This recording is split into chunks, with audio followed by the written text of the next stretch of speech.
Hello everyone. तो कैसे हैं आप सभी लोग। नेविगेट इंस्टीट्यूट के ऑनलाइन प्लेटफॉर्म पर आप सभी का स्वागत है। और आज की क्लास के अंदर हम स्टार्ट कर रहे हैं पब्लिक लायबिलिटी इंश्योरेंस एक्ट 1991। ठीक है। तो जल्दी से आप सभी लोग जुड़ जाइए।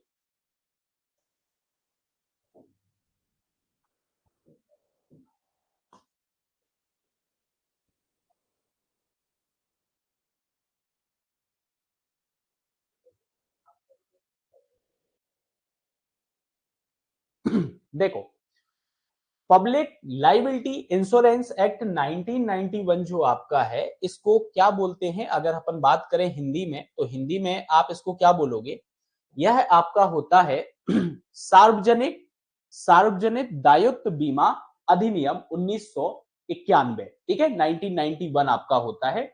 और आज की क्लास में हम इसको स्टार्ट करने वाले हैं। और अगर आप ट्रांसपोर्ट सब इंस्पेक्टर एग्जाम की प्रिपरेशन कर रहे हैं तो नेविगेट इंस्टीट्यूट आपको ऑफर कर रहा है कंप्लीट टेस्ट सीरीज।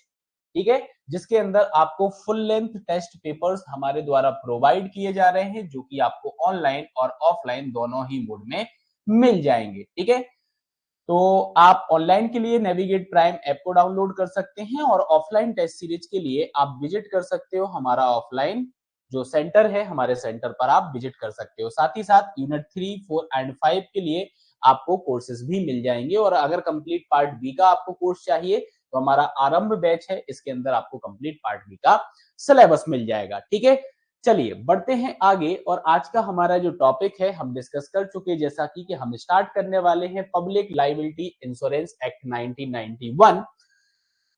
ठीक है, और मैंने आपको क्या बताया है? मैंने आपको बताया है इसको बोला जाता है, क्या बोला जाता है? सार्वजनिक सार्वजनिक दायित्व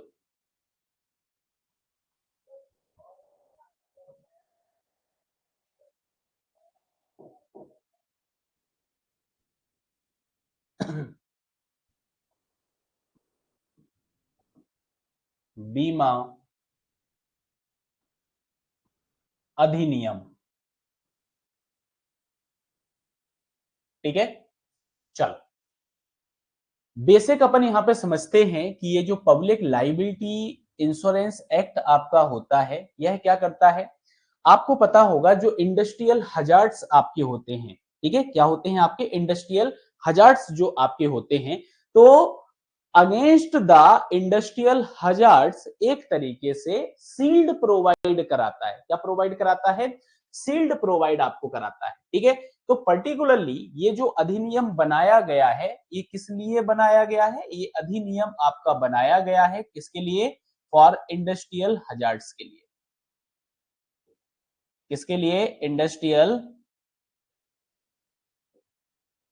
हजार्ड्स के लिए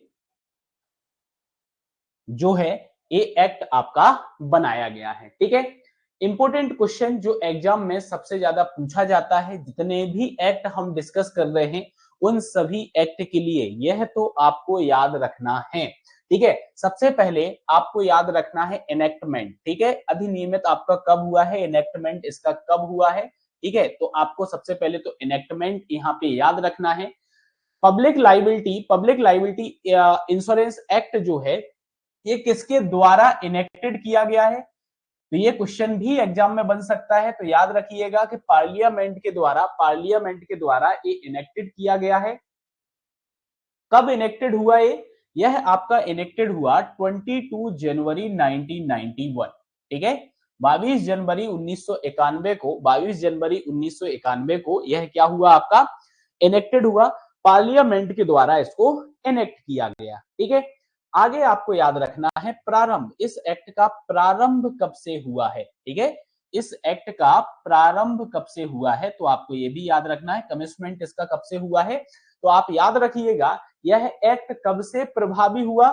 came into force. Came into force का मतलब यहाँ पे हो गया है कि आपका यह एक्ट जो है, यह एक्ट आपका कब से प्रभावी हुआ है, कब से प्रभाव में आया है? तो प्रभाव में आया यह 1 अप्रैल। कब आया? यह 1 अप्रैल 1991 को ये प्रभाव में आया है। ठीक है, जब सेंट्रल गवर्नमेंट के द्वारा अधिसूचना through the notification issued by the central government, अधिसूचना के माध्यम से लागू किया गया, जो कि किसके द्वारा किया गया, केंद्र सरकार के द्वारा किया गया। तो ये एग्जाम के लिए आपका इंपोर्टेंट डेट है, आपको ये याद रखना है। एग्जाम में सीधे सीधे क्वेश्चन आपसे पूछा जा सकता है इस डेट को लेके, ठीक है, इस डेट को लेके आपसे सीधा क्वेश्चन पूछा जा सकता है, तो ये आपको यहाँ पर याद रखना है। आगे हम बढ़ते हैं, आगे हम बात करेंगे ऑब्जेक्टिव्स की। ये जो एक्ट हम पढ़ रहे हैं, पब्लिक लायबिलिटी इंश्योरेंस एक्ट 1991, इसका उद्देश्य क्या है, ठीक है, कोई बता सकता है क्या क्या है इसका उद्देश्य? हाँ, अगर कोई बता सकता है तो आप कमेंट बॉक्स में अपना आंसर ड्रॉप कर सकते हैं, ठीक है। समझते हैं सबसे पहले ऑब्जेक्टिव इसके क्या है, क्यों बनाए गए हैं। जैसे आपको पता है कि यह जो एक्ट है ये बनाया गया है आपका किसके लिए, फॉर इंडस्ट्रियल हजार्ड्स के लिए, ठीक है। और मैंने अभी स्टार्टिंग में ही आपको बताया कि यह एक्ट एक तरीके से आपको शील्ड प्रोवाइड कराता है अगेंस्ट द इंडस्ट्रियल हजार्ड। अब आप देखो यहाँ पे क्या बोला गया है, ऑब्जेक्टिव क्या है। पहला ऑब्जेक्टिव आपका यहाँ पर है, पहला ऑब्जेक्टिव आपका यहाँ पे है, to provide immediate relief to person affected by accident involving hazardous substance, ठीक है। तो आपको एक चीज तो मैंने बता दी है कि जो आपका पब्लिक लाइबिलिटी इंश्योरेंस एक्ट 1991 जो आपका है, ये आपका किसके लिए अधिनियमित है, आपका फॉर इंडस्ट्रियल हजार्ड्स, ठीक है।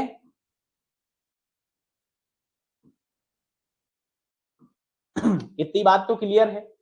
अब यहाँ पे क्या बोला है कि इंडस्ट्रियल हजार्ड की बात की जा रही है, तो इंडस्ट्री के अंदर कोई हजार्डस सब्सटेंस को हैंडलिंग के टाइम पर, ठीक है, कोई आपका क्या है, हजार्डस आपका सब्सटेंस है, क्या है आपका, हजार्डस सब्सटेंस है। हजार्डस सब्सटेंस का मतलब यहाँ पे हो गया आपका कोई खतरनाक पदार्थ है जिसका हैंडलिंग किया जा रहा है, और हैंडलिंग के टाइम पर अगर कोई एक्सीडेंट मतलब कि अगर कोई दुर्घटना हो जाती है तो तत्काल राहत, जो पर्सन यहाँ पे इस एक्सीडेंट से अफेक्टेड होगा उस पर्सन को तत्काल राहत कैसे मिलेगी, इसके लिए आपका ये जो है PLIA आपका 1991 है, ठीक है। तो इस एक्ट के तहत तत्काल इमीडिएट रिलीफ जो है मिलेगा उस व्यक्ति को जो कि अफेक्टेड है एक्सीडेंट के द्वारा हजार्डस सब्सटेंस, ठीक है। दूसरा यहाँ पे आपको ऑब्जेक्टिव देखना है, इसमें क्या बोला गया है, to improve no fault liability on owner handling hazardous substances, मतलब यहाँ पे नो फॉल्ट लाइबिलिटी लागू करना है, ठीक है। अगर कोई व्यक्ति है जो कि खतरनाक पदार्थ को हैंडल कर रहे हैं तो उनके ऊपर नो फॉल्ट लाइबिलिटी अप्लाई करने के लिए, ठीक है, इस एक्ट को बनाया गया, या फिर आप बोल सकते हो इस एक्ट का उद्देश्य है, ठीक है। इस एक्ट का क्या है, इस एक्ट का उद्देश्य है। आगे हम बात करते हैं, आगे यहाँ पे बोला गया है जो पब्लिक लाइबिलिटी इंश्योरेंस आपका है, इसको क्या करना है, इसको मैंडेटरी बनाना है, इसको क्या करना है, मैंडेटरी बनाना है, ठीक है। तो मैंडेटरी बनाना ये भी उद्देश्य आपका इसका रहने वाला है, ठीक है, ये भी उद्देश्य रहने वाला है। मैंडेटरी का मतलब ये है कि अनिवार्य करना है, ठीक है, करना ही पड़ेगा आपको, आपके पास कोई और ऑप्शन नहीं है, ठीक है। तो मैंडेटरी करना है। नेक्स्ट यहाँ पे है to create an environmental relief fund, ठीक है, तो पर्यावरण राहत निधि का निर्माण करना भी इसका उद्देश्य है, ठीक है। इसका उद्देश्य क्या है, इन्वायरमेंटल रिलीफ फंड, ठीक है, इसका निर्माण करना भी इसका उद्देश्य है। तो ये जो ऑब्जेक्टिव अभी हमने डिस्कस किए हैं, ये ऑब्जेक्टिव भी आपको याद रखने हैं, एग्जाम में आपसे पूछे जा सकते हैं कि जो आप एक्ट पढ़ रहे हो पब्लिक लाइबिलिटी इंश्योरेंस एक्ट, इसके ऑब्जेक्टिव्स क्या हैं, इसके उद्देश्य क्या हैं, ठीक है। आगे हम बात करते हैं, तो आगे हम बात करेंगे अरेंजमेंट ऑफ सेक्शंस की, कि इस एक्ट के अंदर टोटल कितने सेक्शंस हैं और इन सेक्शंस का अरेंजमेंट किस तरीके से किया गया है, ठीक है। इंपोर्टेंट आपका है, आपको पता होना चाहिए, हम अगर किसी भी एक्ट को पढ़ रहे हैं तो उस एक्ट के जो सेक्शंस हैं जो सेक्शंस हैं, सब सेक्शंस हैं, उनके बारे में हमें जानकारी होनी चाहिए। ठीक है, तो सबसे पहले अपन कंप्लीट यहाँ पे सेक्शंस का अरेंजमेंट देखेंगे, देन हम सेक्शंस को स्टार्ट करेंगे। सबसे पहला जो सेक्शन आपका यहाँ पर है वो है आपका शॉर्ट टाइटल और कमिटमेंट, मतलब कि यहाँ पे बताया गया है कि यह एक्ट आपका कब से प्रारंभ हुआ है और इसका शीर्षक क्या है। ठीक है, तो पहला जो सेक्शन है इसमें शीर्षक और प्रारंभ की बात की गई है कि यह एक्ट आपका कब से प्रारंभ हुआ है और इसका शीर्षक क्या रहेगा। ठीक है, दूसरा सबसे इंपॉर्टेंट मैं बार बार आपको बोलता हूं कि किसी भी एक्ट का जो परिभाषाओं वाला सेक्शन आपका होता है, डेफिनेशंस वाला सेक्शन होता है, आपकी परीक्षा के लिए सबसे ज्यादा इंपोर्टेंट होता है और इस एक्ट की भी जान होता है, क्योंकि अगर हमें परिभाषाएं क्लियर हैं तो हम उस एक्ट को इजीली समझ सकते हैं। क्या कर सकते हैं? उस एक्ट को हम इजीली समझ सकते हैं। ठीक है, तो ये तो आपको यहाँ पे इंपोर्टेंट है। हर एक्ट, हम जितने भी एक्ट पढ़ रहे हैं, हर एक्ट के अंदर section number 1 short title and commitment and second जो डेफिनेशंस का है, ये तो मस्ट है, ये तो आपको करना ही है। मिनिमम की अगर मैं बात करूं तो इतना तो आपको करना ही है। ठीक है, नेक्स्ट अगर हम बात करें तो थर्ड नंबर का जो हमारा सेक्शन है वो है हमारा liability to give relief in certain cases on principle of no fault. ठीक है, कुछ मामलों में दोष रहित जो सिद्धांत होते हैं उसमें राहत देने का क्या दायित्व बनता है। ठीक है, उसके बारे में आपको सेक्शन नंबर 3 में बताया गया है। सेक्शन नंबर 4 की बात करें तो सेक्शन नंबर 4 के अंदर हमें बताया गया है duty of owner to take out insurance policy. ठीक है, तो ऑनर को यहाँ पे ऑनर की जिम्मेदारी है, ऑनर की जिम्मेदारी है कि भैया आप जो है इंश्योरेंस पॉलिसी लीजिए। क्या है? इंश्योरेंस पॉलिसी लीजिए। जैसे आप लोगों ने एक चीज नोटिस की होगी कि सपोज मान लो कि एक कंस्ट्रक्शन की साइट चल रही है, उस पे जो भी लेबर वगैरह यहाँ पे काम कर रही होगी तो उस लेबर की इंश्योरेंस की पॉलिसी लेना पड़ेगी कि अगर बाई चांस अगर कोई एक्सीडेंट हो जाता है, ठीक है, तो इमीडिएट रिलीफ जो है वो इंश्योरेंस पॉलिसी से उनको मिल सके। ठीक है, एक एग्जांपल के तौर पे मैंने आपको ये समझाया है। नेक्स्ट अगर हम बात करें तो फिफ्थ नंबर का हमारा सेक्शन यहाँ पे है verification and publication of accident by collector. Collector के द्वारा दुर्घटना का सत्यापन और प्रकाशन। ठीक है, इसको बताया गया है सेक्शन नंबर 5 के अंदर। सेक्शन नंबर 6 के अंदर बताया गया है application for claim for relief. ठीक है, राहत हेतु दावे का आवेदन। ठीक है, फिर उसके बाद आता है आपका अवार्ड ऑफ रिलीफ, राहत प्रदान करने का निर्णय। ठीक है, तो ये है आपका 7 नंबर सेक्शन। ठीक है, इंपोर्टेंट आपके सेक्शन से, इंपोर्टेंट सेक्शन से परीक्षा में पूछा जाएगा इससे। फिर जैसा कि आपने अभी ऑब्जेक्टिव देखा था, क्या ऑब्जेक्टिव आपने देखा था? आपने ऑब्जेक्टिव देखा था कि इन्वायरमेंटल रिलीफ फंड का निर्माण करना है। क्या करना है? इन्वायरमेंटल रिलीफ फंड का निर्माण करना है। ठीक है, तो ये हमें बताया गया है 7A के अंदर। इस सेक्शन के अंदर 7A के अंदर हमें क्या देखना है? Establishment of environmental relief fund. और इंपोर्टेंट आपका ये सेक्शन बन जाता है, डायरेक्टली आपसे क्वेश्चन एग्जाम में पूछा जा सकता है कि इन्वायरमेंटल रिलीफ फंड के एस्टेब्लिशमेंट की बात किस सेक्शन के अंदर की गई है। तो आपको याद रखना है 7A के अंदर बात की गई है कि पर्यावरण राहत निधि की स्थापना हमें करना है। सेक्शन नंबर 8 जो हमारा है provision as to other right to claim compensation for death. ठीक है, तो इंपोर्टेंट है आपका परीक्षा के लिए मृत्यु के केस में, डेथ के केस में जो कंपेंसेशन की बात यहाँ पे है। ठीक है, कंपेंसेशन को लेके आपके क्या अधिकार होंगे, ठीक है, उसके संबंध में क्या प्रावधान इसके अंदर दिए गए हैं, उनके बारे में बताया गया है, जो कि आपके सेक्शन 8 के अंदर देखने को मिलेगा। नेक्स्ट हम बात करें तो नेक्स्ट हमारा सेक्शन नंबर 9 है, जिसके अंदर हम पढ़ेंगे power to call for information, मतलब कि सूचना मांगने की शक्ति जो है, इसके बारे में हमें बताया गया है। इसके बारे में हमें बताया गया है सेक्शन नंबर 9 के अंदर।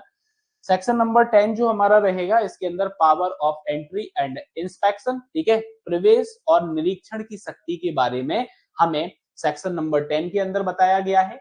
नेक्स्ट अगर हम बात करें तो सेक्शन नंबर 11 जो है, इसके अंदर हमें power of search and seizures के बारे में बताया है। सीजर्स का मतलब यहाँ पे जब्ती से रहता है। ठीक है, ये क्या होता है आपका, जब्ती आपका यहाँ पे होता है, और सर्च मतलब आपका यहाँ पे क्या हो गया, तलाशी। ठीक है, तो तलाशी लेना या फिर जब्ती करने की जो शक्तियां हैं इसके बारे में हमें सेक्शन नंबर 11 में बताया गया है। ठीक है, निर्देश देने की शक्ति जो है, निर्देश देने की जो शक्ति है वो हमें सेक्शन नंबर 12 में बताई गई है।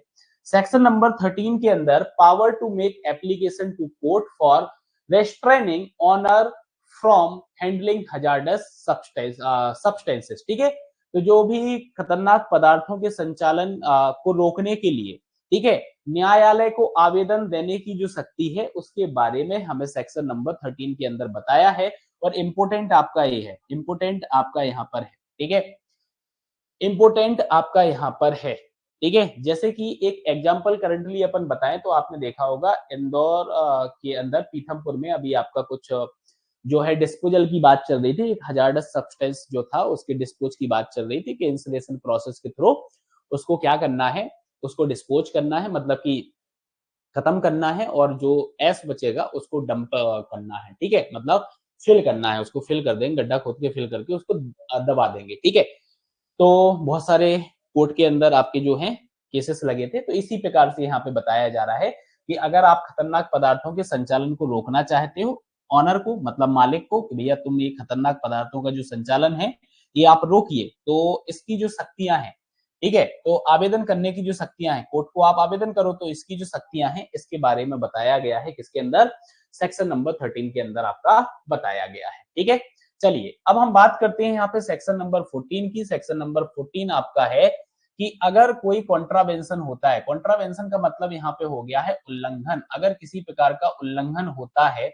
इस एक्ट के प्रावधानों का, तो उस पर कितनी पेनाल्टी यहाँ पर लगने वाली है, ये आपके 14 नंबर जो सेक्शन है उसके अंदर बताया गया है। ये आपका इंपोर्टेंट रहेगा एग्जाम पॉइंट ऑफ व्यू से। ठीक है, नेक्स्ट आपका है निर्देशों का पालन ना करने के लिए जो आपकी पेनल्टी लगती है। ठीक है, तो ये भी इंपोर्टेंट आपकी परीक्षा के लिए है, याद रखिएगा कि 15 नंबर का आपका सेक्शन है। नेक्स्ट आपका 15 नंबर का 15A और 15B। ठीक है, मतलब जो भी यहाँ पे ऑफिसर के साथ आपके वाद विवाद होंगे, ठीक है, तो उसको निपटान करने वाले अधिकारी जो रहेगा, ठीक है, इसके बारे में बताया गया है 15A के अंदर कि कौन अधिकारी रहेगा जो यहाँ निपटारा करेगा। 15B जो है इसके अंदर अपील की बात की गई है। ठीक है, 15B के अंदर अपील की बात की गई है कि जो भी आदेश यहाँ पे होता है, अगर आप उसको नहीं मानते हो, उसके अगेंस्ट में अपील करना चाहते हो, तो उसके बारे में 15B के अंदर आपको बताया गया है। ठीक है, अब जो आपका 16 नंबर का सेक्शन है, इस 16 नंबर के सेक्शन को ओमिटेड कर दिया गया है, मतलब कि हटा दिया गया है। क्या कर दिया गया है, हटा दिया गया है, ओमिटेड आपका हो गया है। सेक्शन नंबर 17 जो आपका है इसके अंदर भी इंपोर्टेंट आपका ये एग्जाम में बनेगा।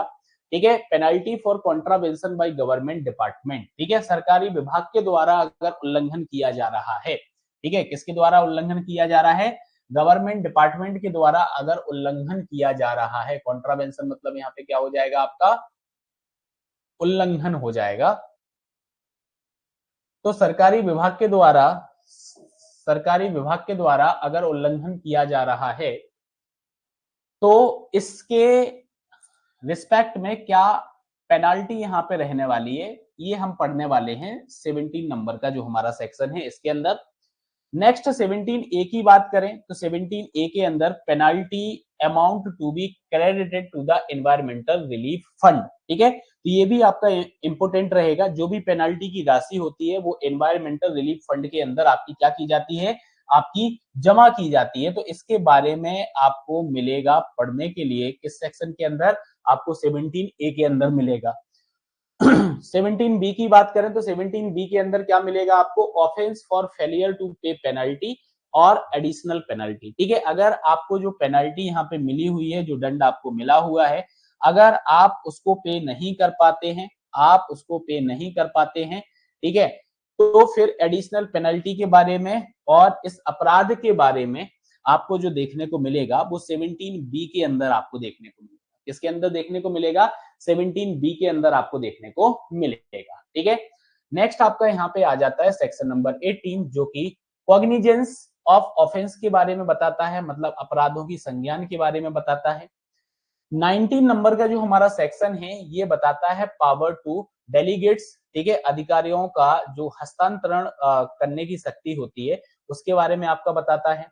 20 नंबर अगर हम बात करें तो ये आपका है protection of action taken in good faith, ठीक है, सद्भावना में की गई कार्रवाई का जो भी संरक्षण होता है इसके बारे में बताया गया है आपका सेक्शन नंबर 20 के अंदर। नेक्स्ट हम अगर 21 की बात करें तो 21 के अंदर एडवाइजरी कमेटी के बारे में बताया है, सलाहकार समिति के बारे में बताया है। एग्जाम के हिसाब से देखा जाए तो ये इंपोर्टेंट आपका रहेगा, इससे क्वेश्चन आपका बन सकता है। अन्य कानूनों का क्या प्रभाव यहाँ पे रहेगा, इफेक्ट ऑफ अदर लॉज, ये हमें सेक्शन नंबर 22 में देखने को मिलेगा।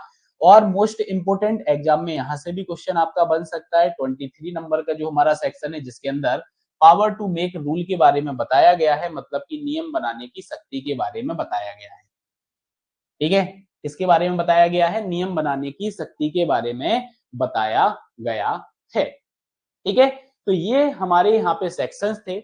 अच्छा, जो यहाँ पे अनुसूची थी, जो यहाँ पे क्या था, जो यहाँ पे आपका अनुसूची था, शेड्यूल का मतलब यहाँ पे अनुसूची होता है, इस अनुसूची को भी यहाँ पे क्या कर दिया गया है, इस अनुसूची को भी यहाँ पर ओमिटेड कर दिया गया है। क्या कर दिया गया है, ओमिटेड कर दिया गया है। ओमिटेड मतलब कि यहाँ पर क्या है, इसको भी हटा दिया गया है, ठीक है, इसको भी क्या कर दिया गया है, इसको भी हटा दिया गया है, ठीक है। तो अब आप बताइए मुझे सभी लोग कि अभी तक हमने जो डिस्कस किया वो आप सभी को क्लियर होगा, ठीक है। अब आगे हम स्टार्ट करने जाने वाले हैं इस एक्ट को, ठीक है। फिर से अपन यहाँ पे ब्रीफली थोड़ा सा इंट्रोडक्शन समझेंगे। ये आपका पब्लिक लाइबिलिटी इंश्योरेंस एक्ट आपका कहलाता है। इसी को क्या बोला जाता है, जैसा कि मैंने अभी आपको बताया था, इसको बोला जाता है सार्वजनिक सार्वजनिक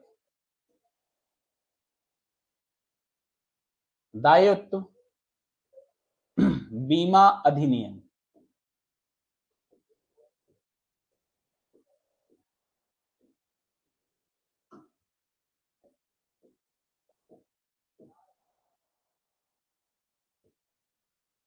ठीक है, और 1991 आपका ये हो गया है।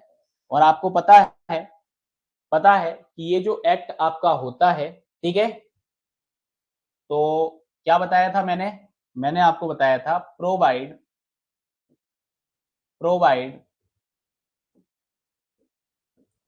शील्ड अगेंस्ट इंडस्ट्रियल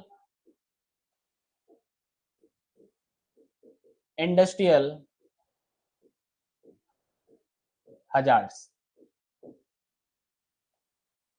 ठीक है, provide shield against industrial hazards, ठीक है।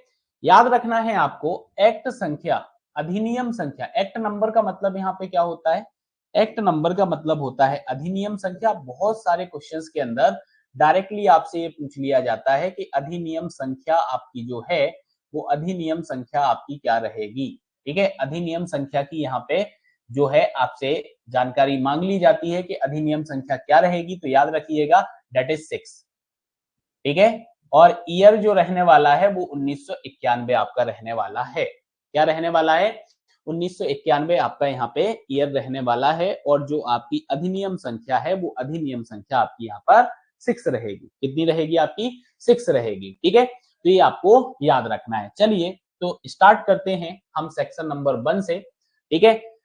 उसके पहले थोड़ा सा आप यहाँ पे समझिएगा, जैसा कि मैं आपको बता चुका हूं, यहाँ पे क्या बता चुका हूं कि भैया इंडस्ट्रियल हजार्ड्स के अगेंस्ट में यह आपको एक शील्ड प्रोवाइड कराता है, ठीक है।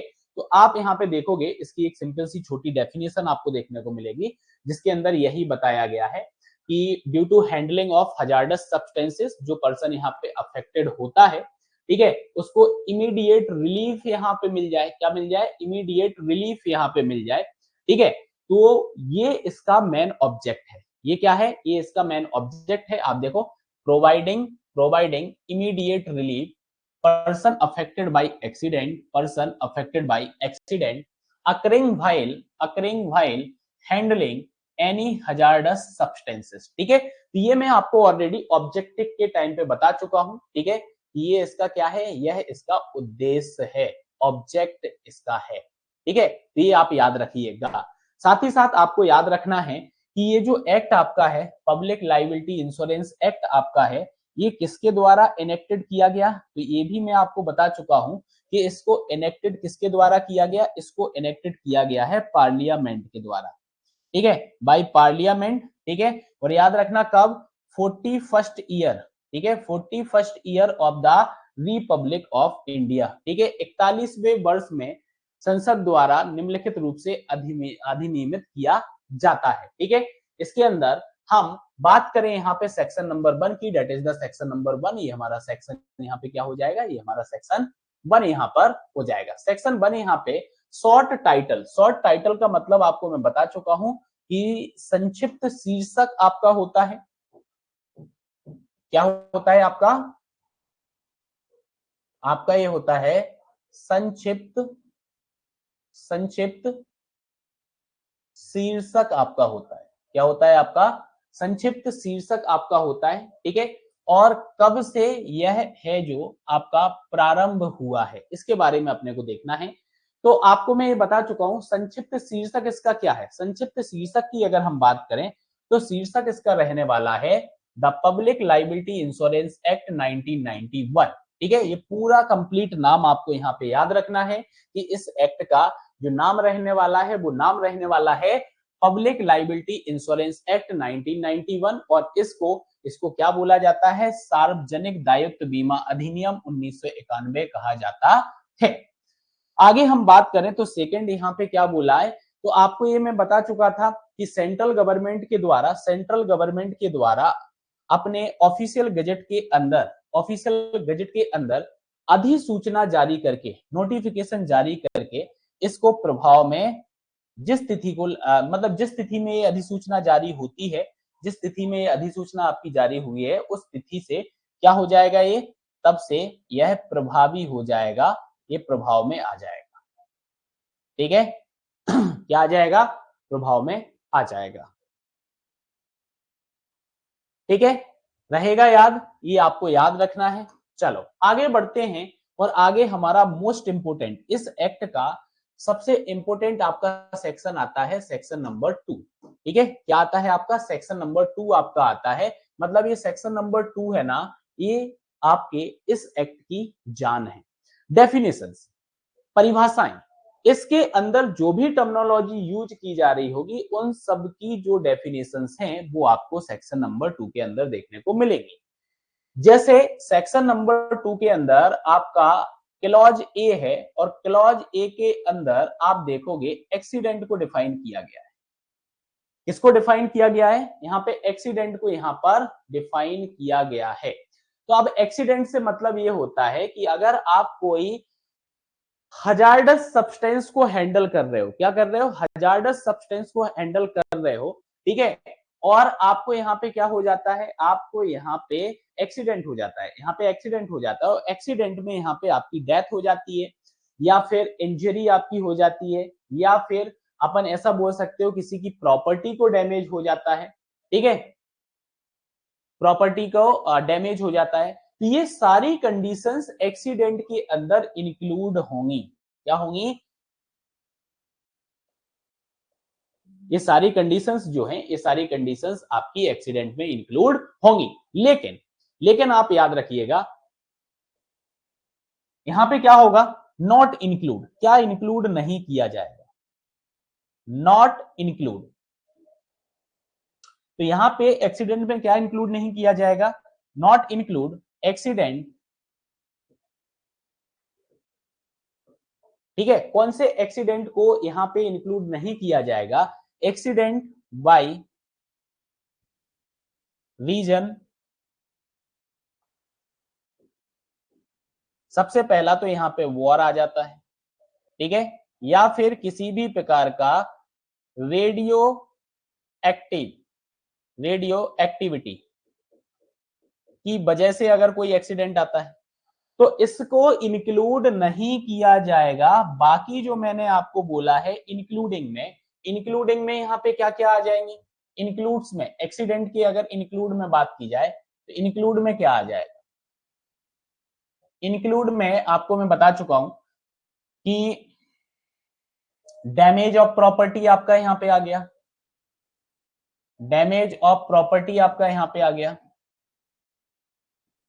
ठीक है। दूसरा यहां पे due to handling of hazardous substances, अगर डेथ हो जाती है, या फिर यहां पे क्या हो जाता है, या फिर इंजरी हो जाती है, तो इनको इंक्लूड किया जाएगा। इनको क्या किया जाएगा, इनको इंक्लूड किया जाएगा। लेकिन यहाँ पे इंक्लूड किन कंडीशंस में, मतलब किन कंडीशंस को इंक्लूड नहीं किया जाएगा, अगर एक्सीडेंट आपका हो रहा है बार या फिर रेडियो एक्टिविटी के द्वारा, ठीक है, तो इसको यहाँ पे इंक्लूड नहीं किया जाता है। जैसे आप यहाँ पे देख सकते हो, ये इमेज यहाँ पे रिप्रेजेंट कर रही है, ये इमेज आपको यहाँ पे क्या रिप्रेजेंट कर रही है, ये इमेज आपको यहाँ पे रिप्रेजेंट कर रही है हैंडलिंग ऑफ हजार्डस सब्सटेंसेस। ये इमेज आपको क्या रिप्रेजेंट कर रही है, ये इमेज आपको रिप्रेजेंट कर रही है हैंडलिंग को। किसको, हैंडलिंग को। और आपको ये जो इमेज दिख रही है, ये इमेज यहाँ पर रिप्रेजेंट क्या कर रही है, तो ये इमेज यहाँ पे रिप्रेजेंट कर रही है एक्सीडेंट को। किसको रिप्रेजेंट कर रही है, यह इमेज रिप्रेजेंट कर रही है एक्सीडेंट को, ठीक है। चलिए आगे बढ़े, आगे बढ़ते हैं, और आगे हमारा यहाँ पे आता है क्या, अगली डेफिनेशन। और अगली डेफिनेशन जो हमें बताई गई है, उस डेफिनेशन के अंदर कलेक्टर को डिफाइन किया गया है, जो कि हमारा क्लॉज नंबर बी हो गया, ठीक है। तो कलेक्टर का मतलब यहाँ पे क्या होता है, मतलब जिस ज्यूरिडिक्शंस के अंदर, जिस ज्यूरिडिक्शंस के अंदर ये एक्सीडेंट आपका हुआ है, उस ज्यूरिडिक्शन का कलेक्टर, ठीक है, उस ज्यूरिडिक्शन का कलेक्टर, ठीक है, ये आपका यहाँ पर कलेक्टर कहलाता है। तो कलेक्टर से आश्रय यहाँ पे क्या हो गया कि जिस अधिकार क्षेत्र के कलेक्टर से है, जिस जहां पे दुर्घटना होती है, ठीक है, जहां पे एक्सीडेंट होगा, उस ज्यूरिडिक्शन का जो कलेक्टर होगा, उस कलेक्टर से आश्रय है यहाँ पे इस कलेक्टर वर्ड का, ठीक है। आगे हम बढ़ते हैं, और आगे आप देखोगे तो अगली डेफिनेशन आपको यहाँ पे हैंडलिंग की देखने को मिलेगी। अगली डेफिनेशन आपकी क्या है, हैंडलिंग को यहाँ पे देखने को मिलेगा, ठीक है। अब यहाँ पे हैंडलिंग का मतलब यहाँ पे क्या होता है, हैंडलिंग से यहाँ पे रिलेशन बताया गया है कि आपका किसी भी प्रकार का खतरनाक पदार्थ है, एनी हजार्डस सब्सटेंसेस, ठीक है। तो एनी हजार्डस सब्सटेंसेस का मतलब यहाँ पे हो गया है कि कोई खतरनाक पदार्थ जो है, आप इसकी हैंडलिंग करने के व्यवसाय में है, आप ऐसा बोल सकते हो, ठीक है। इसका मतलब ये हो गया है कि आप इस हजार्डस सब्सटेंस का मैन्युफैक्चरिंग कर रहे हो, आप प्रोसेसिंग कर रहे हो, आप ट्रीटमेंट कर रहे हो, या फिर आप इसका पैकेजिंग कर रहे हो, या फिर स्टोरेज कर रहे हो, या फिर आप ट्रांसपोर्टेशन कर रहे हो, ठीक है। ये सारी चीजें आपकी यहाँ पे इंक्लूड हो गई हैं, और आप ये सारी चीजें किसके द्वारा कर रहे हो, व्हीकल के द्वारा कर रहे हो, ठीक है। साथ ही साथ आप क्या कर रहे हो, uses collection, destruction and conversion, offering for sale, transfer like of such hazardous substances, ठीक है। तो हैंडलिंग का अर्थ यहाँ पे क्या आ जाएगा, हैंडलिंग के अंदर manufacturing, processing, treatment, packaging, storage, ठीक है, वाहन द्वारा परिवहन आपका जो हो रहा है या उपयोग किया जा रहा है, संग्रहण किया जा रहा है, मतलब कलेक्शन किया जा रहा है, डिस्ट्रक्शंस देखा जा रहा है, डिस्ट्रक्शंस मतलब कि डिस्पोज कर रहे हो, कन्वर्जन आप कर रहे हो, तो ये सारी चीजें आपकी किसके अंदर इंक्लूड हो जाएंगी, ये सभी आपकी हैंडलिंग के अंदर इंक्लूड हो जाएंगी। अगर मैं हजार्डस सब्सटेंसेस की बात करूं, तो आप देख सकते हो कि इस तरीके के आपके जो हजार्डस सब्सटेंसेस होते हैं, उनके लिए सिंबल यूज किए जाते हैं। जैसे कि टॉक्सिक आपका है, ये टॉक्सिक को रिप्रेजेंट कर रहा है। ये जो सिंबल आपका है, ये आपका एक्सप्लोजिव को रिप्रेजेंट कर रहा है। ये आपके रेडिएशन को रिप्रेजेंट कर रहा है, यह आपके एसिड को रिप्रेजेंट कर रहा है। यह बता रहा है कि इसके अंदर जो आपका सब्सटेंस है वो फ्लेमेबल सब्सटेंस है, और ये आपको बता रहा है कि ये सब्सटेंस जो आपका है, ये आपका बायो हजार्ड्स है, ठीक है। तो ये कुछ इस तरीके से हजार्डस सब्सटेंस को क्या किया जाता है, आपका दर्शाया जाता है, और सेंट्रल गवर्नमेंट के द्वारा इसको दर्शाया गया है कि भैया खतरनाक पदार्थ ये हैं, जब आप इनका ट्रांसपोर्टेशन करोगे तो आपको प्रॉपर जो आपके प्रावधान है, उन प्रावधानों को आपको यहाँ पर फॉलो करना होगा। आगे हम बात करें तो देखो, अपन ने अभी डिस्कशन भी इसी पॉइंट को किया है, और वही पॉइंट आपका आ गया है हजार्डस सब्सटेंस के बारे में। आपको यहाँ पे डेफिनेशन देखने को मिलेगी कि हजार्डस सब्सटेंस जो आपका होता है, वो हजार्डस सब्सटेंस आपका क्या कहलाता है, ये आपको क्लॉज नंबर डी के अंदर देखने को मिलेगा, ठीक है। आई बात समझ में? तो अब हजार्डस सब्सटेंस आपका क्या होता है, आप इसको समझिएगा कि कोई भी सब्सटेंस जो आपका है, कोई भी सब्सटेंस जो आपका है, ठीक है, preparation which is define hazardous. Hazardous इसको किस कंडीशन में बोला गया है, आपको सबसे पहले वो समझना है। तो हजार्डस इसको बोला गया है, तो आपको पता होगा कि आपका ईपीए है, ईपीए, और ईपीए जो आपका है ये है आपका 1986, ठीक है, एनवायरमेंटल प्रोटेक्शन एक्ट 1986 आप इसको बोलते हो। After Bhopal gas tragedy, after Bhopal gas tragedy इसका एनेक्टमेंट हुआ था, और इसका जो एक्ट नंबर है वो एक्ट नंबर आपका 29 है, ठीक है, एक्ट नंबर जो है वो 29 है। कौन से साल का? 1986 का, ठीक है। तो ईपीए के अंतर्गत इसको क्या किया गया है? डिफाइन किया गया है, ठीक है। तो हजार्डस सब्सटेंस को डिफाइंड किया गया है ईपीए के अंडर, ठीक है, कि एनवायरमेंटल प्रोटेक्शन एक्ट, ठीक है। और आपको पता है ईपीए आपका क्या है? जब भोपाल गैस ट्रेजेडी हुई तो आपने देखा होगा कि कितना यहाँ पर जो है लॉस हुआ था, ठीक है। तब आपका ये जो है ईपीए बना, और ईपीए के अंतर्गत हजार्डस सब्सटेंसेस जो हैं उसको डिफाइन यहाँ पर किया गया है, ठीक है। आई बात समझ में? चलो आगे हम बात करते हैं। आगे यहाँ पे जो ई नंबर का जो आपका क्लॉज है, ये ई नंबर का क्लॉज यहाँ पे क्या बोल रहा है? ये इंश्योरेंस के बारे में बता रहा है, मतलब इसने इंश्योरेंस को यहाँ पे डिफाइन किया है, मतलब कि ये हो गया आपका बीमा, ठीक है। तो सब सेक्शन 1 ऑफ सेक्शन 3, अभी आगे हम डिस्कस करेंगे सेक्शन नंबर 3 को, तो इसका जो सब सेक्शन 1 है, ठीक है, तो इसके अंतर्गत लाइबिलिटी की बात की गई है। Insurance means insurance against liability, ठीक है। तो दायित्व के अगेंस्ट में क्या आपका यहाँ पर बीमा होना चाहिए, इसके बारे में बताया गया है, और यही इन्होंने बीमा की परिभाषा दी है, ठीक है। फिर इसके बाद आपको ये तो पता ही होगा कि नोटिफिकेशन का मतलब यहाँ पे क्या होता है। नोटिफिकेशन का मतलब आपका यहाँ पर होता है अधिसूचना। क्या मतलब होता है नोटिफिकेशन का? नोटिफिकेशन का मतलब होता है अधिसूचना। क्या मतलब होता है? अधिसूचना आपका होता है। और ये अधिसूचना आपको कहां देखने को मिलती है? जो आपका गजेट ऑफ इंडिया होता है, मतलब कि that is the also called official gazette, ठीक है। ये आपका क्या होता है? ये आपका ऑफिशियल गजेट आपका होता है, मतलब भारत का राजपत्र, ठीक है, भारत का राजपत्र, ठीक है। तो इसके अंदर आपकी अधिसूचना जो जारी होती है उसी को आप क्या बोलते हो? आप उसको नोटिफिकेशन बोलते हो, ठीक है।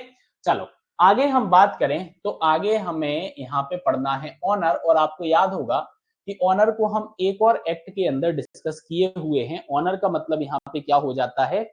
आपके स्वामी से मतलब यहाँ पे हो जाता है, ठीक है। ऑनर को अपन क्या बोलते हैं? ऑनर को अपन यहाँ पे स्वामी बोलते हैं, ठीक है। तो हमने मोटर व्हीकल एक्ट के अंदर भी ऑनर को डिस्कस किया हुआ था, ठीक है। इसका मतलब ये होता है कि इसका मतलब क्या है? पर्सन हु ओन और has control over handling any hazardous substances at the time of accident and includes, ठीक है।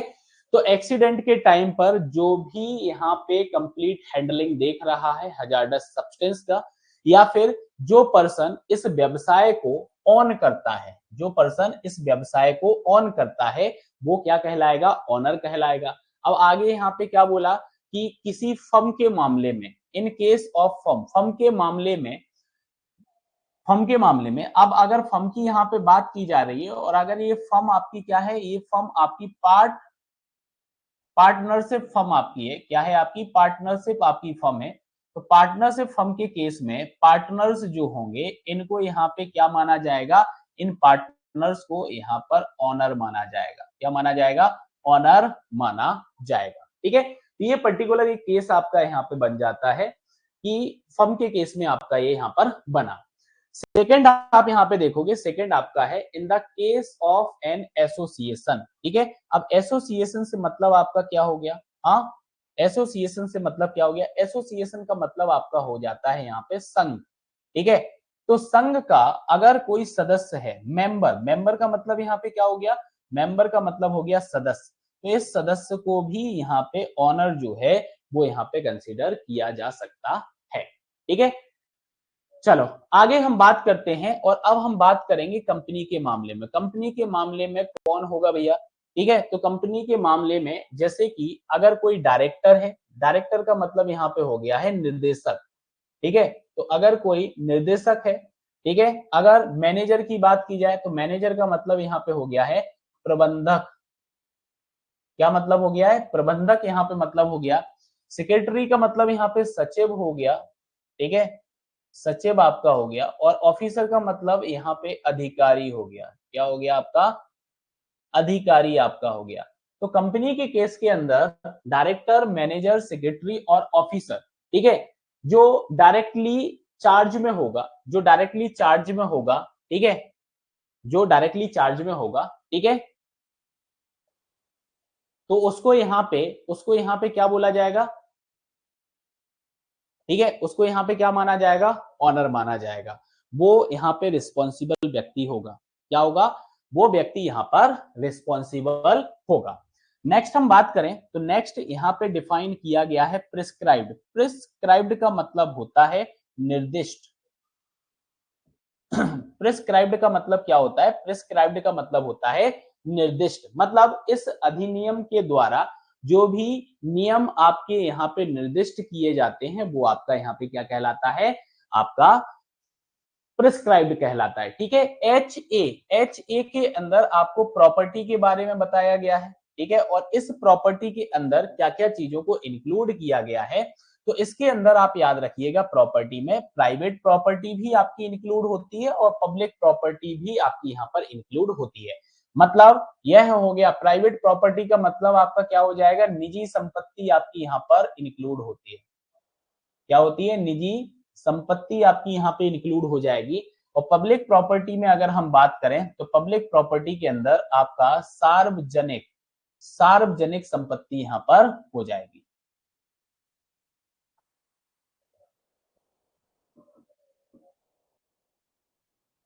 क्या हो जाएगा आपका? सार्वजनिक संपत्ति आपका हो जाएगा। ठीक है, तो अब यहाँ पे क्या होता है कि ये जो प्रॉपर्टी है, ठीक है, अगर ये प्रॉपर्टी आपकी अफेक्टेड हो जाती है या फिर डैमेज्ड हो जाती है, किस वजह से डैमेज हो रही है, अफेक्टेड हो रही है? अगर आप हजार्डस सब्सटेंसेस का मैन्युफैक्चरिंग कर रहे हो, या फिर प्रोसेसिंग की बात हो रही है, या फिर ट्रीटमेंट की बात हो रही है, या फिर पैकेजिंग की बात हो रही है, स्टोरेज की बात हो रही है, ट्रांसपोर्टेशन की बात हो रही है, उपयोग की बात हो रही है, मतलब यूज की बात हो रही है, कलेक्शन हो गया, डिस्ट्रक्शन हो गया, कन्वर्जन आपका हो गया, ट्रांसफर और other such process of hazardous substances. ठीक है, तो एनी प्रॉपर्टी जो कि अफेक्टेड या डैमेज आपकी होती है इस हजार्डस सब्सटेंसेस के हैंडलिंग की वजह से, वो आपकी यहाँ पे क्या कहलाएगी? वो आपकी यहाँ पे संपत्ति कहलाएगी। क्या कहलाएगी? वो आपकी संपत्ति कहलाएगी। ठीक है, आगे आपका यहाँ पे रिलीफ फंड आता है और ये अपन ऑलरेडी देख चुके हैं कि जो हमारा सेक्शन नंबर 7A है इसके अंदर अपने को पढ़ना है और इसके अंदर हमें बताया गया है एनवायरमेंटल रिलीफ फंड के बारे में। ठीक है, और ये एनवायरमेंटल रिलीफ फंड जो आपका है यह हमारा क्या है? यह हमारा ऑब्जेक्टिव भी है कि ऑब्जेक्टिव का मतलब क्या है कि एनवायरमेंटल रिलीफ फंड जो है इसका निर्माण करना है। क्या करना है? इसका निर्माण करना है। क्या करना है? इसका निर्माण करना है। रूल्स से मतलब यहाँ पे क्या होता है कि इस एक्ट के तहत जो भी नियम आपके बनाए जाते हैं वो क्या कहलाएंगे? वो आपके रूल्स कहलाएंगे। ठीक है, व्हीकल की अगर मैं बात करूं तो व्हीकल का मतलब आपका यहाँ पे क्या हो जाएगा? व्हीकल का मतलब आपका हो गया वाहन। याद रखिएगा यहाँ पे आपको रेलवे को छोड़ना है। ठीक है, रेलवे जो आपका रहेगा इसको आप छोड़ोगे, मतलब मैं यहाँ पे लिख सकता हूं इसको एक्सक्लूड करके, बाकी सभी आपके क्या हो जाएंगे? सभी आपकी व्हीकल की कैटेगरी में आ जाएंगे। आई बात समझ में? चलो अब अगर हम बात करें कि अगर जो एक्ट हम पढ़ रहे हैं इसके अंदर कोई ऐसा वर्ड यूज किया गया है या फिर एक्सप्रेशन का यूज किया जा रहा है जिसको हमने इस एक्ट के तहत डिफाइन नहीं किया है, यानी किया है इस एक्ट के तहत डिफाइन नहीं किया है, तब क्या होगा? तब क्या होगा, तो हम इसको क्या मानेंगे, हम मानेंगे, ठीक है, हम मानेंगे यहाँ पे क्या मानेंगे, देखना, तो वर्ड और एक्सप्रेशन जो यूज हुआ है लेकिन इसको यहाँ पे डिफाइन नहीं किया गया है, एक्ट बट डिफाइंड इन, और आपने क्या देखना है कि इसको डिफाइन किया गया है कहां पर, इसको डिफाइन किया गया है ट्रांसफर ऑफ प्रॉपर्टी एक्ट 1882, ठीक है, ये एक्ट का नाम आपको याद रखना है क्योंकि इस एक्ट के अंदर उन वर्डों को डिफाइन किया गया है जो कि इस एक्ट के अंदर डिफाइन नहीं है। एक्ट संख्या 4 है 1882 की। साथ ही साथ जो आपका ईपीए होता है, एनवायरमेंटल प्रोटेक्शन एक्ट आपका जो 1986 है, एक्ट संख्या 29 ऑफ 1986, इसके अंदर डिफाइन किया गया है, ठीक है। तो जो रिस्पेक्टिव मीनिंग इस एक्ट के अंदर उस वर्ड या फिर एक्सप्रेशन का होगा, सेम मीनिंग जो रहेगा वो आपका इस एक्ट के अंदर भी होने वाला है, ठीक है। आगे हम बढ़ते हैं और आगे हमारा सेक्शन नंबर 3 आता है जिसके अंदर हमें पढ़ना है liability to give relief in certain cases on principle of no fault, ठीक है, कुछ मामलों में दोष रहित सिद्धांत पर राहत देने की जो देयता है। समझिएगा, पहला यहाँ पे सबसेक्शन, ठीक है, ये जो ब्रैकेट के अंदर लिखा हुआ है यह आपका सबसेक्शन कहलाता है, यह आपका क्या कहलाता है, सबसेक्शन। सबसेक्शन का मतलब आपका यहाँ पे हो गया है उपधारा, ये आपकी उपधारा होती है, और ये जो लिखा हुआ है इसको सेक्शन बोला जाता है, ये आपका सेक्शन कहलाता है जिसको हम धारा बोलते हैं, ठीक है, जिसको हम क्या बोलते हैं, जिसको हम धारा बोलते हैं, ठीक है। तो समझिएगा, आपका सबसेक्शन 1 यहाँ पे क्या बोल रहा है, वेयर डेथ और इंजरी अदर देन अ वर्कमैन, ठीक है, कामगार, वर्कमैन का मतलब यहाँ पे क्या होता है, कामगार यहाँ पे हो गया, काम करने वाला व्यक्ति यहाँ पर हो गया, ठीक है। तो अदर देन वर्कमैन, वर्कमैन को छोड़ दिया यहाँ पे, तो डेथ और इंजरी की बात की जा रही है या फिर यहाँ पे प्रॉपर्टी डैमेज की बात की जा रही है, तो यही तो है जो इसके अंदर कंसीडर की गई है, ठीक है। तो अकर्स फ्रॉम एन एक्सीडेंट, ठीक है, ये सब आपका जो है दुर्घटना के कारण हुआ है, तो जो ऑनर यहाँ पे होगा, जो ऑनर यहाँ पे होगा, ठीक है, तो ऑनर यहाँ पे क्या करेगा भैया, रिलीफ, रिलीफ मतलब कि राहत यहाँ पे प्रोवाइड करेगा, ऑनर की यहाँ पे लाइबिलिटी बनती है कि वो राहत यहाँ पर प्रोवाइड करेगा। अब आप देखोगे कि जैसे राहत यहाँ पे प्रोवाइड करेगा, किन कंडीशंस में प्रोवाइड करेगा, जैसे आप समझिएगा, death due to fatal accident, ठीक है, आपका यहाँ पे फेटल, फेटल का मतलब यहाँ पे होता है घातक दुर्घटना, फेटल एक्सीडेंट का मतलब यहाँ पे क्या होता है, फेटल एक्सीडेंट का मतलब होता है घातक दुर्घटना, ठीक है। ये मैंने एक एग्जाम्पल के तौर पे लिया हुआ है, यहाँ पे जो घातक एक्सीडेंट है वो घातक एक्सीडेंट आपका इंडस्ट्रियल हजार्ड की वजह से आएगा, सिर्फ और सिर्फ एग्जाम्पल पॉइंट ऑफ व्यू से इमेज यहाँ पे ली हुई है, ठीक है, एग्जाम्पल के लिए, फॉर एग्जाम्पल हमने इमेज यहाँ पे ली है। यहाँ पे फेटल एक्सीडेंट जो आपका होगा वो आपका किस वजह से होने वाला है, ड्यू टू हजार्डस सब्सटेंस, ठीक है, किसकी वजह से होने वाला है, हजार्डस सब्सटेंस की वजह से आपका होने वाला है, ठीक है। फॉर एग्जाम्पल अपन ने वो इमेज यहाँ पे ली हुई है, ठीक है।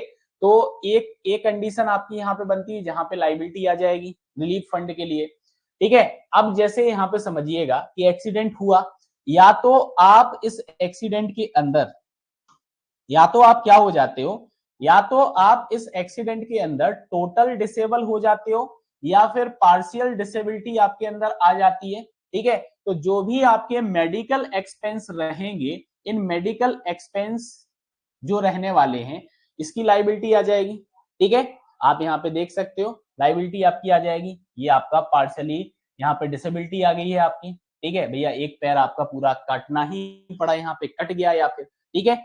अब यहाँ पे ये और आ जाता है कि आप जैसे पैर कट गया है, अब पैर कट गया है तो क्या आप यहाँ पे मजदूरी कर पाओगे जैसे आप पहले मजदूरी कर पा रहे थे, नहीं कर पाओगे ना। तो आपका यहाँ पे विकलांगता के कारण आपका मजदूरी में हानि आपका हो गया, ठीक है। तो इस पर्टिकुलर कंडीशन के अंदर भी लाइबिलिटी उसके ऊपर आ जाएगी। अब अगर बात करें अदर इंजरी और सिकनेस, ठीक है, या तो आपको अन्य चोट लग जाती है या फिर आपको कोई सिकनेस बीमारी आपकी हो जाती है, ठीक है, आप यहाँ पे एक एग्जांपल के तौर पे पिक्चर से समझ सकते हो। ठीक है, तो इस केस के अंदर भी लाइबिलिटी रहने वाली है। ठीक है, next damage to private property, ठीक है, निजी संपत्ति की क्षति यहां पर हो जाती है, तो यहां पे इसको भी इंक्लूड किया गया है। ठीक है, या फिर अन्य कोई हानि है, क्षति है जो निर्धारित की जाए। ठीक है, तो ये आपकी सारी कंडीशंस हैं, ये कंडीशंस आपको यहाँ पर याद रखना है।